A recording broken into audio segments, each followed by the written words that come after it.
This is a demonstration board that we've made. As you can see, we've got a connection kit all fitted, and then you've got the Classo. So Classo, if you read in the manufacturer's instructions, requires painting twice.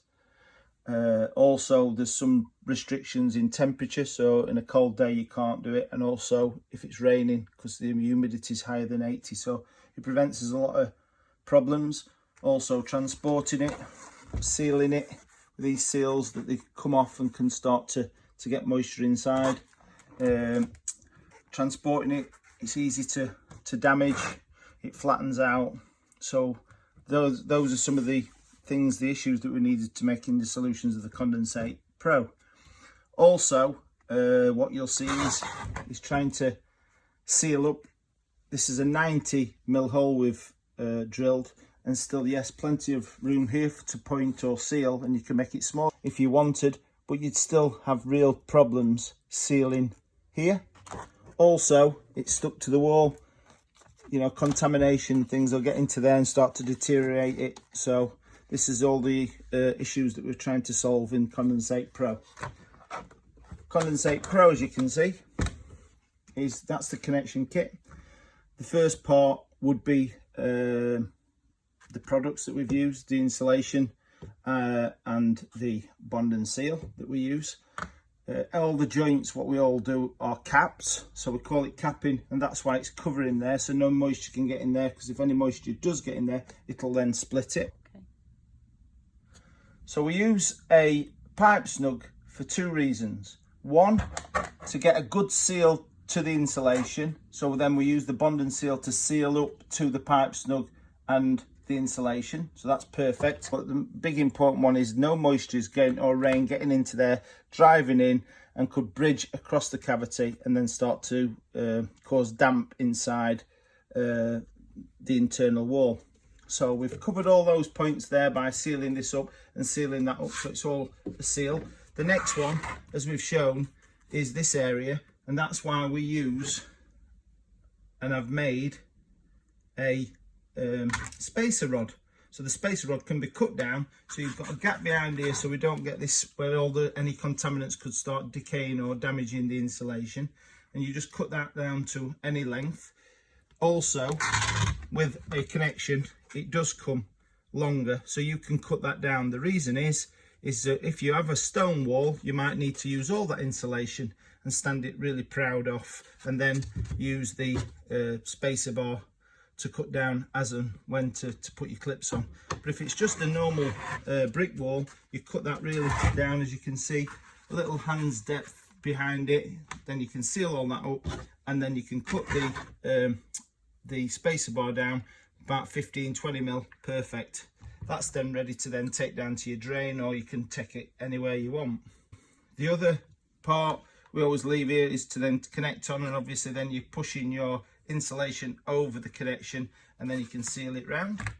So we've found all the problems and we've found solutions, and then what we've done is found products to cover those solutions. Not only, you know, like we've made the coating and the bond and seal, but also we've made the products so they'll be able to be installed faster and help you on site. So all the jobs, whether it be a standard drain into a soak away, into a rainwater, or into a soil, all these can be done in around 30 minutes. So the next problem and the solution, the tools that we've made, is upgrading your existing pipework. So yeah, we've got overflow, got 1.25 inch, and you could have 1.5 inch. So how do we then enlarge them pipes simply and easily and fast? We'd want to enlarge it to then fit the pipe snug, which a pipe snug takes a 52mm core, and to try and get that central and try and get that right is really hard to try and core that through.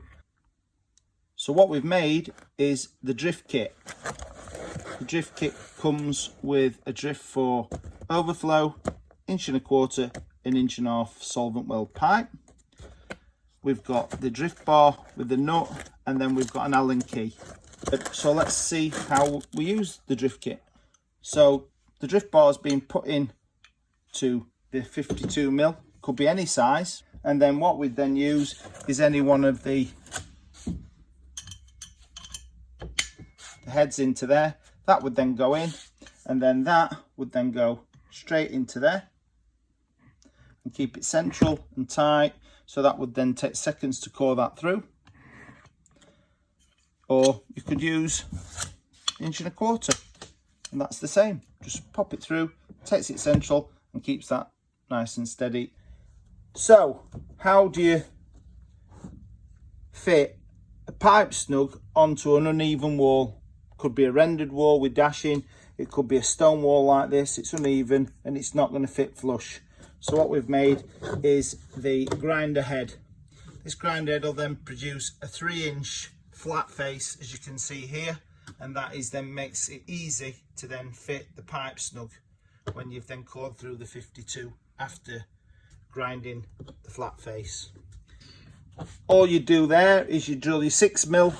That would then go into your drill bit, you drill it down, and then you know when it's flat because it produces a complete circle, stop, and then you'd then take that out. You'd then increase the hole to a 12mm, which will then take the 12mm drift bar with the 52 on, drill it straight through, that drills through, and then what you'll have then is a 52mm hole all the way through, or however you want to take it through, and then you'd have a lovely flat part to then pop your pipe snug in. Perfect onto any flat surface, whether it be stone, rendered, dashed, pebble dash, whatever. There's another problem then. What about if we've got an existing pipe, whether it be an overflow, 1 1/4 1.5 inch, and then we need to still get this on, but it's uneven, but we've got to flatten it down. And the problem is we can't just put the drift with the drift kits in it, because it's just going to drill a hole and it won't be flat. So we've got to make sure that around the edge is first flat before we then start drilling. So what we've made is a small extension bar that fits over that, and then can take any of the heads for any of the pipes. So that just slots into there, pops onto there, and then all you do then is pop that in, and then you grind around there with a 3-inch hole. We've made this so it just slides on and off, because we couldn't put anything on there, because this is also used for new holes. So it just slides onto top of there, pop it into there, and then what you'll get then is a perfect hole. Yes, it does grind down a bit the overflow, but you don't care, because you're going to upgrade that, you're going to replace that anyway. Got your flat face on there, and you need to then drill your 52mm to take the pipe snug, like we've got below. So all you do then is you take your drift head, pop that onto there, and then that goes into there, keeps it central. Perfect. Done that one, drilled it through, put through, exactly the same scenario. So we've got all the tools to upgrade all the existing